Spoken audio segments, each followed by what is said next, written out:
Assalamualaikum. Yang mana ada bajet 10,000 nak pakai Nissan Grand Livina, bukan tahun 2007, bukan 2008. Yang ini 2011 punya Livina, original Impal edition. So abang tengok kereta ni dia datang dengan Impal. So body kit Impal original.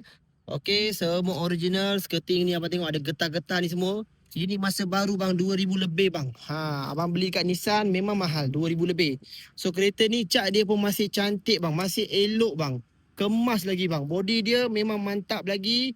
Tak ada kemek, tak ada karat. Abang tengok bang, RM10,000 abang nak cari Nissan Grand Livina yang cantik macam ni, mana abang nak dapat? Cantik bang, yang ini cantik. Enjin elok, gearbox elok, aircon pun sejuk. Mana abang nak dapat Livina yang harga RM10,000 dengan condition yang mantap sangat macam ni? So abang tengok bahagian dalaman Livina ni, boleh beli bang. Ini adalah MPV yang paling jimat dan paling senang jaga. So abang tengok seat kereta ni leather bang leather. So seat belakang pun abang tengok bersih lagi. Okay. So cuma sikit-sikit ada kotor-kotor tu adalah biasalah bang. So abang tengok mileage ni pun rendah. Dashboard cantik, steering cantik, tak ada pecah, tak ada crack. Abang tengok sendiri bang.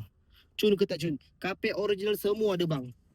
So kita nak beli MPV ke kereta ke, abang tengok bang, condition kena bersih macam ni, bawa bumbung bersih, owner tak isap rokok.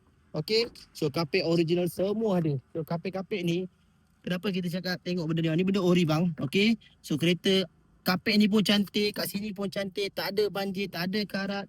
Owner, satu owner saja bang. Satu owner. Abang beli je bang. Ini harga dulu bang 18K. Saya bagi abang RM10,000. Jangan minta kurang. Abang tahu, saya tak nak condemnkan kereta. Tapi kalau abang tanya Exora jimat ke Livina jimat, Livina lagi tahan lasak, minyak lagi jimat, gearbox Livina ni lagi senang jaga, lagi tahan lasak, susah sangat nak rosak. Saya dah cakap banyak sangat bang. Kalau abang tak beli juga, tak tahulah bang. Ini barang RM10,000, abang boleh beli, boleh pakai. Boleh beli, boleh pakai. Bukan barang rosak. Abang tengok enjin. Enjin tengah running bang. Dengar tak? Bunyi enjin. Senyap bang. Enjin dia tak nak dengar bang. Bisu bang. Dia bisu. Betul-betul tak dengar bunyi dia. Owner jaga macam tu. Abang beli bang. RM10,000 bang. Belilah barang yang berkualiti. Barang yang cantik. Barang yang elok. Tak ada problem. Tak ada accident.